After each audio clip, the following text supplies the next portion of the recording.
नमस्कार साथियों, प्रताप क्लासेस के यूट्यूब चैनल पर आपका स्वागत है।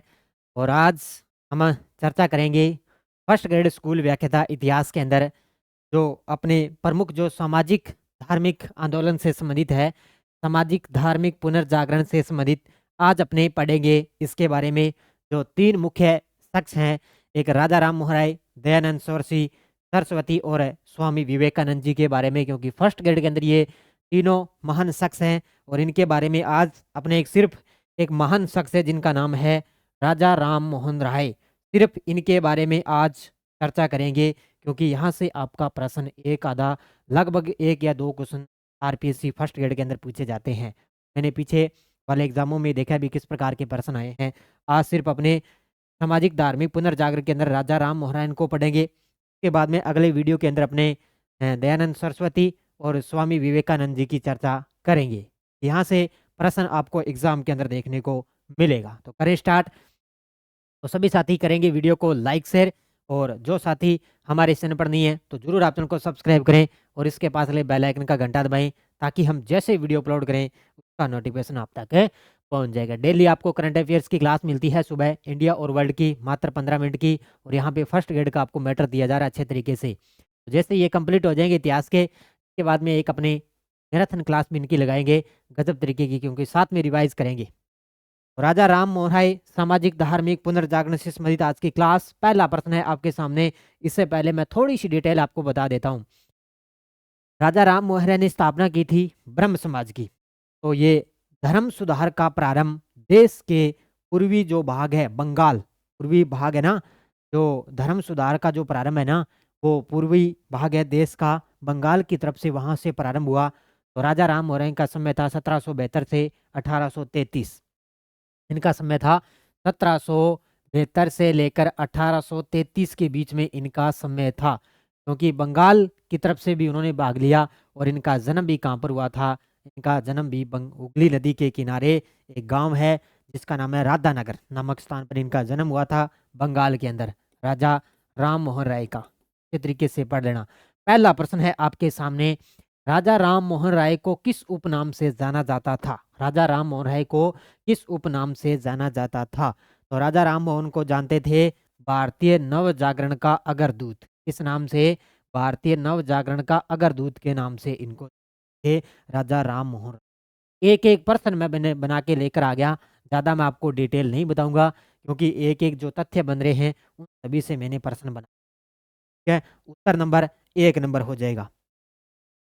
ब्रह्म समाज की स्थापना राजा राम मोहन राय ने कब की थी? अब देखो, सबसे पहले मैं बता देता हूँ आपके लिए, 20 अगस्त 1828 की बात है। 20 अगस्त 1828 की बात है। 1828 की बात है। ये पहले जो ये ब्रह्म समाज है, ये सब स्थापना करी थी राजा राम मोहन राय ने। तब ये ब्रह्म सभा के नाम से जानते थे। किस नाम से? ब्रह्म सभा के नाम से। ब्रह्म सभा के नाम से इसको जानते थे। और आगे चलकर ये किस नाम से जाना गया? ब्रह्म समाज के नाम से जाना गया था। ये आपको याद रखना है। ठीक है, हाँ, वेरी गुड, भी वेरी गुड। तो उत्तर नंबर हो जाएगा 1828 के अंदर इसकी स्थापना हुई थी। अगर आपसे पूछ ले इसका जो प्रथम सचिव है, ब्रह्म समाज का प्रथम सचिव है, वो बनाया गया था ताराचंद चक्रवर्ती को। ब्रह्म समाज का प्रथम सचिव मैं लिख देता हूँ यहाँ पे, आगे आएगा वैसे तो क्वेश्चन। प्रथम सचिव इसके थे ताराचंद चक्रवर्ती। ताराचंद चक्रवर्ती इसके प्रथम सचिव थे।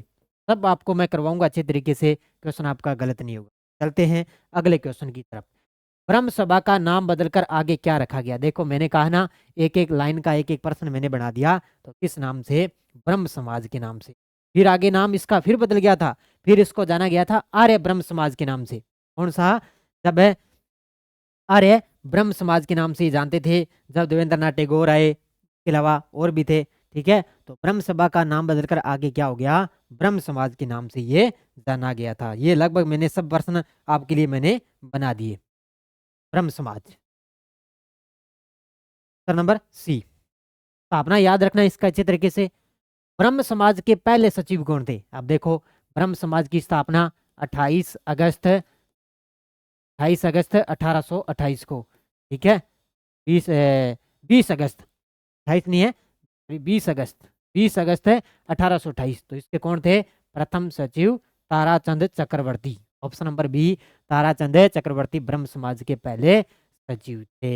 याद रखना अच्छे तरीके से, गजब की क्लासें आपको जारी है।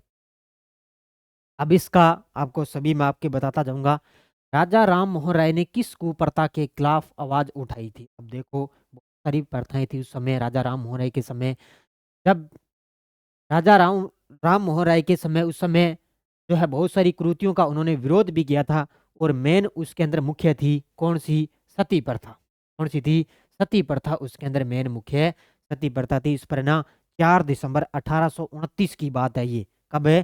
4 दिसंबर 1829 की बात है। तारीख याद रखना, 1829, 4 दिसंबर को। तब वहां के जो गवर्नर जनरल थे कौन है? बेंटिंग, विलियम बेंटिंग द्वारा 4 दिसंबर 1829 को सती प्रथा का जो अधिनियम है 17, ये सती प्रथा का एक अधिनियम था 17, उसके तहत क्या इसको गैर कानूनी घोषित कर दिया था। ये याद रखना।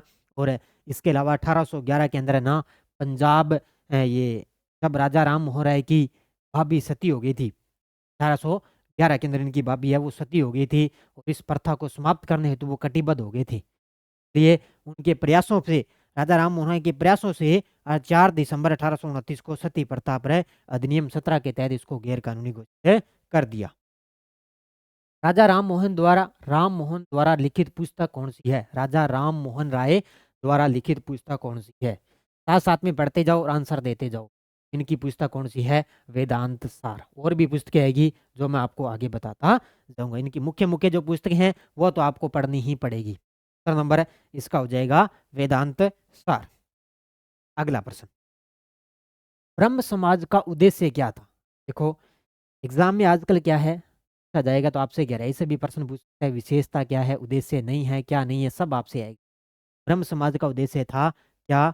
कि सामाजिक समानता की स्थापना, जातिवाद को बढ़ावा, हिंदू धर्म का प्रचार, अंग्रेजी शासन का समर्थन। क्या था?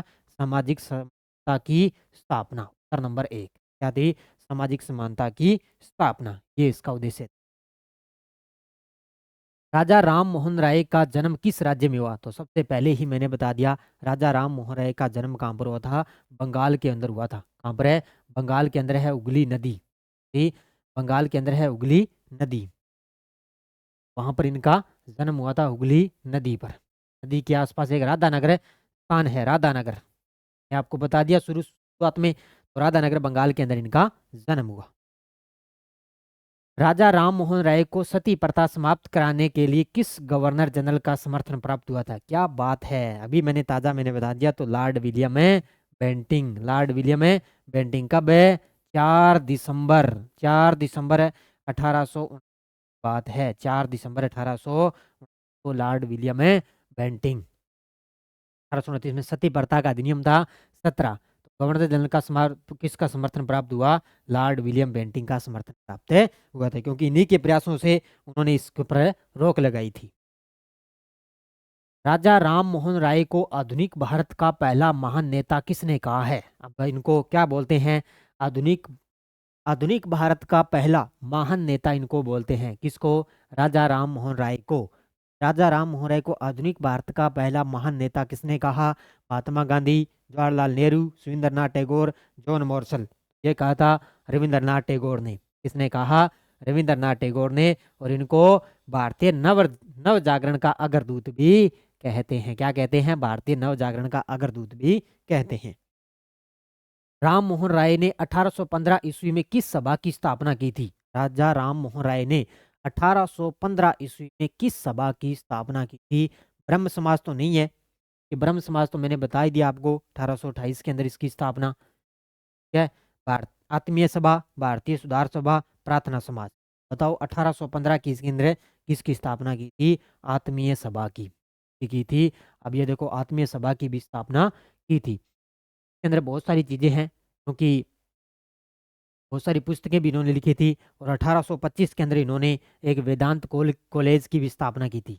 1825 के अंदर एक वेदांत कॉलेज की भी स्थापना करी। और उन्होंने इसके द्वारा 1815 के अंदर आत्मीय सभा की स्थापना भी करी थी। प्रकार याद रखना है अच्छे तरीके से। अगर आप मेरे साथ लगातार बने रहे तो आपके अच्छे तरीके से याद है। ठीक है। इसके अलावा देवेंद्रनाथ टैगोर भी आए थे, ठीक है, देवेंद्रनाथ टैगोर भी आए थे, केशव चंद्र सेन भी आए थे, अलग अलग इसके अंदर जाने गए थे, ठीक है। ये अच्छे तरीके से पढ़ना। तो 1815 आत्मीय सभा। राम मोहन राय ने 1803 से लेकर 14 ईस्वी तक किसके अधीन ईस्ट इंडिया कंपनी में कार्य किया? राजा राम मोहन राय ने 1803 से लेकर 14 ईस्वी तक किसके अधीन ईस्ट इंडिया कंपनी में कार्य किया? तो Lord William Bentinck, John Digby, Warren Hastings, Lord Cornwallis. क्या बात है, क्या प्रश्न है आपके सामने। इस प्रकार का प्रश्न आपके एग्जाम में आ जाए तो आपका आंसर होना चाहिए जॉन डिग्बी। क्या होगा? John Digby. ये राजा राम मोहन राय ने 1803 से 14 ईस्वी तक के जॉन डिग्बी के अधीन ईस्ट इंडिया कंपनी के अंदर कार्य किया था। बड़ा गजब का प्रश्न है। और सती प्रथा के समय कौन थे? Lord William Bentinck. इस प्रकार याद रखना है। एक और याद रखना, अब यहाँ पे है ना 1815 में आत्मीय सभा की स्थापना की थी, और एक है 1839 की बात है, तो वहां पर उन्होंने तत्वबोधिनी सभा की स्थापना की थी 1839 के अंदर। याद कर लेना साथ में, 1839 के अंदर तत्वबोधिनी तत्वबोधिनी तत्वबोधिनी सभा की भी स्थापना की थी। क्या है? 1839 की बात है, और आत्मीय सभा 1815 के अंदर। ये तारीखें याद करनी है। राजा राम मोहन राय ने 1820 ईस्वी में कौन सी पुस्तक प्रकाशित की थी? राजा राम मोहन राय ने 1820 की बात है, उन्होंने कौन सी पुस्तक प्रकाशित की? वेदांत सार। 1800 देखो सन आ गया, सन आ गया, वेदांत सार भी थी इनकी। इसके अलावा precepts of Jesus a guide to peace and happiness, Satyarth Prakash, या हिंदू धर्म में सार। आ गया आपके सामने। क्या राजा राम मोहन राय ने 1820 ईस्वी के अंदर कौन सी पुस्तक प्रकाशित की थी? कौन सी थी? वो थी 1820 की बात आए, precepts of Jesus a guide to peace and happiness, ये पुस्तक। वैसे ये भी थी, लेकिन सन पूछे तो ये पुस्तक आएगी 1820 के अंदर। याद रखना, precepts of Jesus a guide to peace and happiness, ये याद रखनी है। ठीक है, कब आई थी? 1820 की बात आई। बाकी बहुत सारी थी, समाचार पत्र भी इनके थे, संवाद कौमुदी है, मिरात उल अखबार भी था, बंगदूत भी थी इनकी। इसके अलावा इन्होंने हिंदू उत्तराधिकार नियम भी, मरजातुल सब आगो आगे सब कुछ आएंगे, बता देता हूँ मैं आगे। थ्री सेटअप्स ऑफ जीसस किस छंदम नाम से लिखी गई थी? अब ये इनकी पुस्तक थी, ध्यान रखना, इनकी पुस्तक थी ये प्री सेटअप्स ऑफ जीसस किस छंदम नाम से लिखी गई थी? ताराचंद चक्रवर्ती, प्रसन्न कुमार टैगोर, सुब्रमण्यम शास्त्री, या जॉन डिग्बी। यानी कि किस छंदम नाम से लिखी गई थी, किस कौन सा ऐसा शख्स था जिसने लिखा? तो वो था प्रसन्न कुमार टैगोर, था प्रसन्न कुमार टैगोर। उत्तर नंबर बी हो जाएगा। प्री सेटअप्स ऑफ जीसस पुस्तक में राम मोहन राय ने किस धार्मिक ग्रंथ के नैतिक और दार्शनिक पहलुओं पर जोर दिया था? Pre setups of Jesus. अब ये इनकी पुस्तक के बारे में देखो, 3 क्वेश्चन बन गए आपके सामने। तो राजा राम मोहन राय ने किस धार्मिक ग्रंथ के नैतिक और दार्शनिक पहलुओं पर जोर दिया? तो पुराण, बाइबिल, वेद, या भगवत गीता। कौन सी थी? बाइबल, न्यू टेस्टामेंट थी, Bible New Testament. Option number B हो जाएगी, option number B, Bible New Testament. ये थी राजा राम ने इस धार्मिक ग्रंथ के नैतिक दर्शनों पर जोर दिया था। राजा राम मोहन राय ने सती प्रथा समाप्त करने का संकल्प कब लिया? अब देखो, ये बात मैंने सबसे पहले भी मैंने बता दी थी, ये बात मैंने सबसे पहले भी बता दी थी। तो राजा राम मोहन ने सती प्रथा समाप्त करने का जो संकल्प है वो लिया था जब उन्होंने ब्रह्म समाज की स्थापना की 1811 में, जब उनकी भाभी सती हुई, जब उन्होंने आत्मीय सभा की स्थापना की, जब वो ईस्ट इंडिया कंपनी में काम करे थे। तो ब्रह्म समाज 1828 की बात आ गई, आत्मीय सभा 1815 की बात आ गई। लेकिन ये बात आई थी 1811 में, जब उनकी अभी सती हुई थी, तब उन्होंने संकल्प ले लिया था कि सती प्रथा को समाप्त करना ही करना है। ये बात उन्होंने शपथ ले ली थी। सती प्रथा को कानूनी रूप से समाप्त करने वाला अधिनियम कौन सा था? अब देखो, मैंने बता ही दिया, तो अधिनियम 17। याद ही रखना, 4 दिसंबर, तारीख याद रखना साथ में, 4 दिसंबर 1829 को तारीख ही याद रखना, लॉर्ड विलियम बेंटिंग है। और अधिनियम 17 सती प्रथा को कानूनी रूप समाप्त करने वाला अधिनियम 17 था आपके सामने। ठीक है, नेक्स्ट। अब कथनों पर विचार करना है, क्या बात है। कथन ए कहता है, संवाद कौमुदी राजा राम मोहन राय द्वारा बांग्ला भाषा में प्रकाशित एक साप्ताहिक पत्रिका थी। बिल्कुल सही, ये प्रश्न आ चुका है भी एग्जाम में, ध्यान रखना भी एग्जाम में प्रश्न आ चुका है कि संवाद कौमुदी राजा राम मोहन राय द्वारा बांग्ला भाषा में लिखी गई थी। भाषा पूछी थी, ध्यान रखना। बांग्ला भाषा में प्रकाशित एक साप्ताहिक पत्रिका थी, बिल्कुल सही है।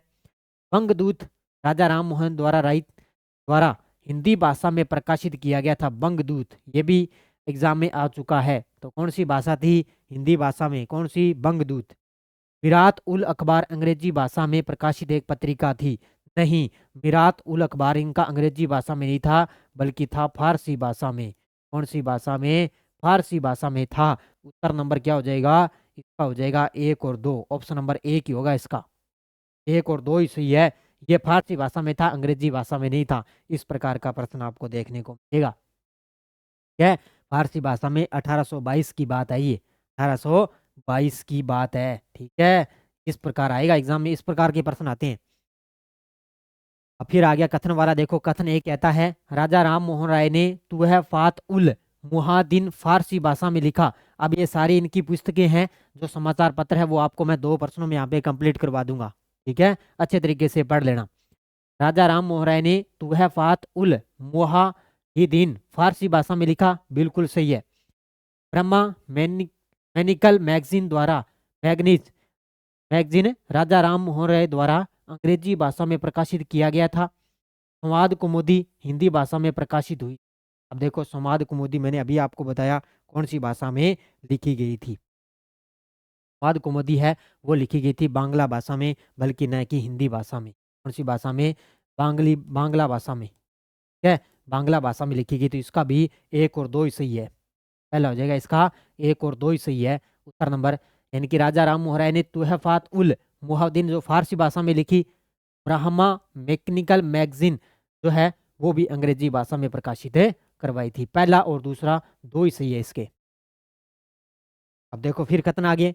कथन एक कहता है, कथन है एक क्या कह रहा है, देखो हिंदू उत्तराधिकार नियम प्रकाशित एक पत्रिका थी। अब देखो इनकी पुस्तक ये भी पत्रिका थी, हिंदू उत्तराधिकार नियम। कौन सी? हिंदू उत्तराधिकार नियम एक प्रकाशित पत्रिका थी, बिल्कुल सही है। तुहफात उल मुहद्दीन का अर्थ है एकेश्वरवादियों का उपहार। अब देखो इसका अर्थ भी आ गया, क्या है? एकेश्वरवादियों का उपहार। ये कौन सी भाषा में है? ध्यान रखना, फारसी भाषा में। ये फारसी भाषा में है, ये अभी मैंने बता दिया।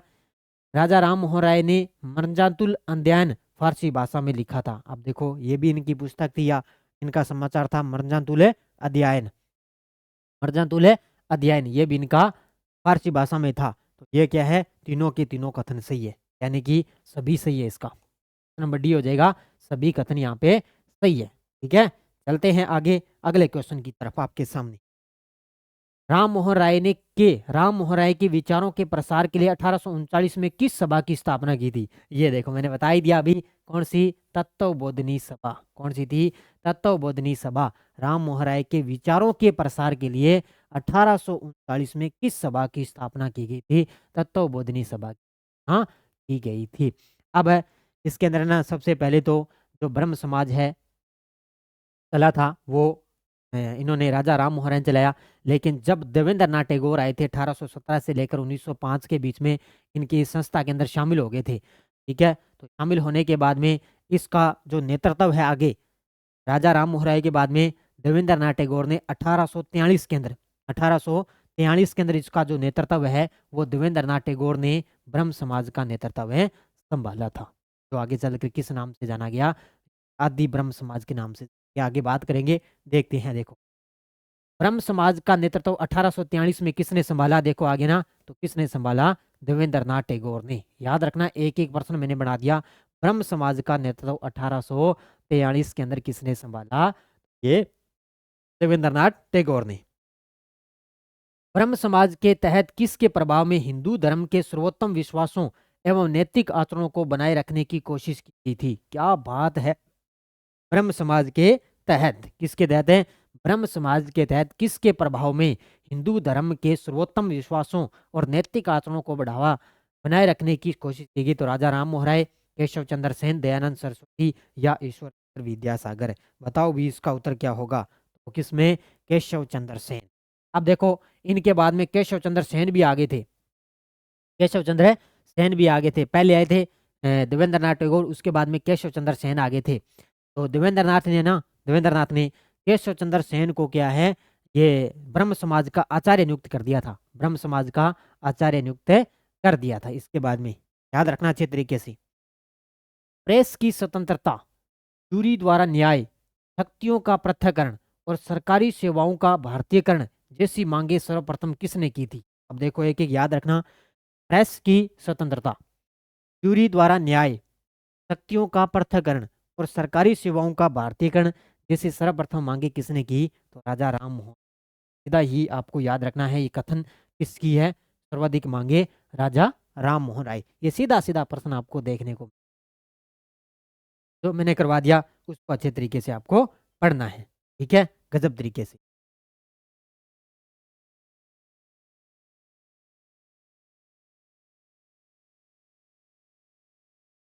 इसमें आगे देखो क्वेश्चन नंबर 25, ब्रिटिश संसद में भारतीय मामलों पर परामर्श देने वाले प्रथम भारतीय कौन थे? ये प्रश्न आपको सीधे सीधे एग्जाम में देखने को मिलेंगे। एक बार तो लगभग एग्जाम में आ चुके हैं और आगे फिर भी आपको दोबारा इस प्रकार का घूम फिर के प्रश्न दोबारा देखने को मिलेगा।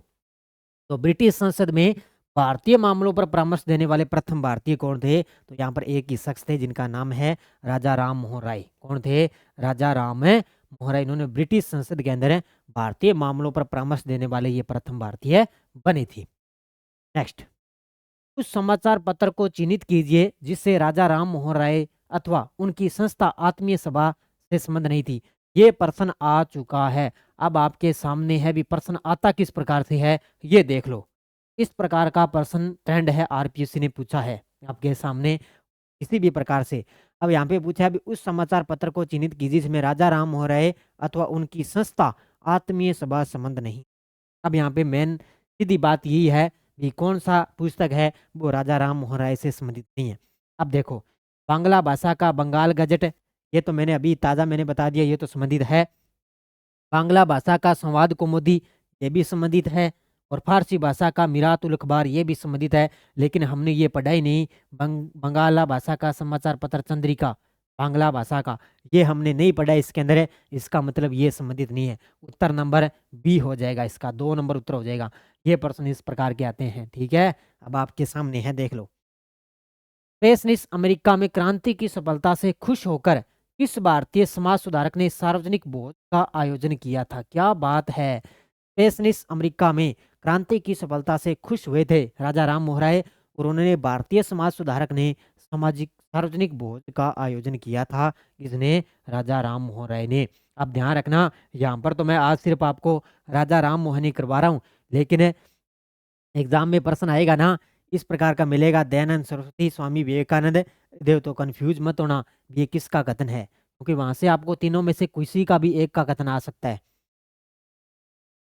निम्नलिखित में से कौन नव दिन नव दिन का या प्रातः का तारा के रूप में जाना जाता है? निम्नलिखित में से कौन है नव दिन का या प्रातः का तारा के रूप में जाना जाता है? तो वो है राजा राम मोहन राय। किस नाम से? राजा राम मोहन राय। एक तो भारतीय नव जागरण का अग्रदूत कहते हैं, इसके अलावा इनको बोलते हैं नव दिन का, और प्रातः का तारा, इनको बोलते हैं राजा राम मोहन राय को। निम्न में से कौन भारतीय दर्शन की अपेक्षा पाश्चात्य दर्शन से अधिक प्रभावित थे? ये बड़े गजब के प्रश्न हैं आपको सामने। इस प्रकार का प्रश्न टपकेगा, चाहे एग्जाम में आप देख लेना चाहिए। तो कौन भारतीय दर्शन की अपेक्षा पाश्चात्य दर्शन से अधिक प्रभावित थे? वो थे राजा राम मोहन राय। राजा राम मोहन राय। ठीक है, आज आपको मैं राजा राम मोहन राय कंप्लीट करवा रहा हूँ। इसके बाद में दयानंद सरस्वती बचेंगे और स्वामी विवेकानंद, वो अपने एक ही क्लास के अंदर अपने कल तक चर्चा कर लेंगे। किस वेबस्टेटक मिशनरी ने राजा राम मोहन राय के अकेशोरवादी सिद्धांतों में आस्था व्यक्त की तथा उनके साथ यूनिटेरियर्स मिशन की स्थापना की? किस वेस्टिटस मिशनरी ने राजा राम मोहन राय के अकेशोरवादी सिद्धांतों में आस्था व्यक्त की थी और उनके साथ यूनिटेरियन मिशन की स्थापना भी की थी? कौन सा था जो अंग्रेज शख्स जो उनके साथ में स्थापना की? तो विलियम एडम तथा विलियम एडम। उत्तर नंबर हो जाएगा इसका 2 नंबर। इस प्रकार का प्रश्न भी आपको दे को मिलेगा। है ना बात गजब की बात, है ना गजब के प्रश्न आपके सामने। जाति एवं नस्ल संबंधी समस्त भेदभाव समाप्त करने हेतु एवं महानिर्वाण तंत्र में प्रतिष्ठ विवाह का स्वरूप अंगीकार करने का सुझाव किसने दिया था? जाति एवं नस्ल संबंधी समस्त भेदभाव समाप्त करने की दिशा के अंदर एक ही व्यक्ति थे और महानिर्वाण तंत्र में विवाह का स्वरूप अंगीकार करने वाले एक ही शख्स थे, जिनका नाम है राजा राम मोहन राय। कौन थे? राजा राम मोहन राय। ये आपको याद रखना, ये कथन है, सीधे सीधे आपको देखने को मिलेंगे आपके सामने। ठीक है, तो ये लगभग अपने हो चुके हैं कंप्लीट। एक क्वेश्चन और है आपके सामने। न तो भारत के भूतकाल पर आंखें मूंद कर निर्भर रहा जाए और न ही पश्चिम का अंधानुकरण किया जाए। विवेक बुद्धि का सहारा लेकर नए भारत को सर्वोत्तम प्राच्य और पाश्चात्य विचारों को प्राप्त कर संजोए रखना चाहिए। ये विचार किसके हैं? ये प्रश्न टपक चुका है आरपीएससी के अंदर, अभी नहीं, पहले 2018 वाले जो पुराने पेपर हैं उसके अंदर ये प्रश्न है। देखो कितना काफी लंबा चौड़ा इनका कथन है। दोबारा पढ़ते हैं। न तो भारत के भूतकाल पर आंखें मूंद कर निर्भर रहा जाए और न ही पश्चिम का अंधानुकरण किया जाए। बुद्धि का सहारा लेकर, विवेक बुद्धि है उसका सहारा लेकर नए भारत की तरफ, नए भारत को एक सर्वोत्तम प्राच्य और पाश्चात्य विचारों को प्राप्त कर संजोए रखना। ये कथन है किसका? राजा राम मोहन। किसका है? ऑप्शन नंबर 1 राजा राम मोहन राय का। ये अंतिम कथन है, अंतिम आज का प्रश्न है जो मैंने आपको यहाँ पे कंप्लीट करवा दिया है। अब मैंने एक बात बताई थी, 1839 के अंदर तत्वबोधिनी सभा की स्थापना हुई थी। ठीक है, उसके बाद में 1843 के अंदर देवेंद्र नाथ टैगोर ने ब्रह्म समाज का जो नेतृत्व संभाला। उसके बाद में केशव चंद्र सेन आगे थे। 1800 उनका समय था 1834 से लेकर 1884 के आसपास।